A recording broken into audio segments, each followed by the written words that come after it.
বৃহস্পতিবার পথ নিরাপত্তা সপ্তাহ উপলক্ষে কুলটি ট্রাফিক গার্ড পুলিশের পক্ষ থেকে এক সচেতনতামূলক র্যালি বের করা হয়। এই র্যালিতে অংশ নেয় কুলটি অঞ্চলে বিভিন্ন স্কুলে পড়ুয়ারা।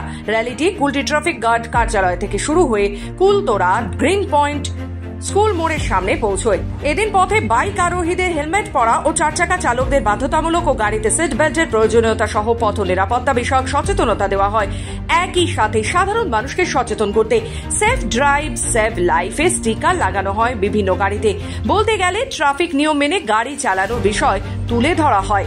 আজকে কুলটি ট্রাফিক গার্ডের পক্ষ থেকে রোড সেফটি উইক এর একটা প্রোগ্রাম করলাম। স্কুলের কিছু আমরা সাহায্য নিয়েছি এবং এনসিসি ওনারা আমাদেরকে অনেক ন্যাশনাল অ্যাডভেঞ্চার আমাদের সাথে যুক্ত হয়েছে এবং আমরা কুলটি ট্রাফিক গার্ডের অফিস থেকে আমরা পদযাত্রা করে গ্রিন পয়েন্ট আমরা স্কুল পর্যন্ত এসেছি এবং মানুষকে এর মাধ্যমে আমরা সচেতন করার চেষ্টা করলাম যে ট্রাফিক রুল যেন মেনে তারা চলে এবং অলওয়েজ যেন হেলমেট পরে অবশ্যই চলে।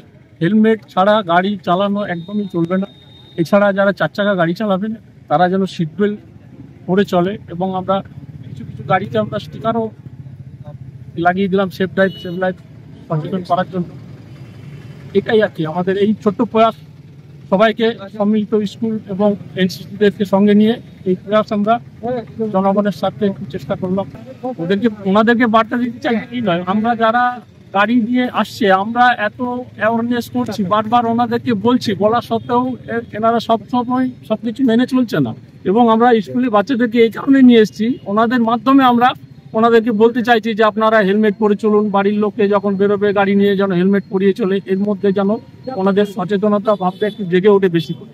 হ্যাঁ, আমরা তো সবসময় বলি, এটাই আমাদের বার্তা। আসানসোল থেকে রাহুল পাসওয়ানের রিপোর্ট, খবর বাংলা।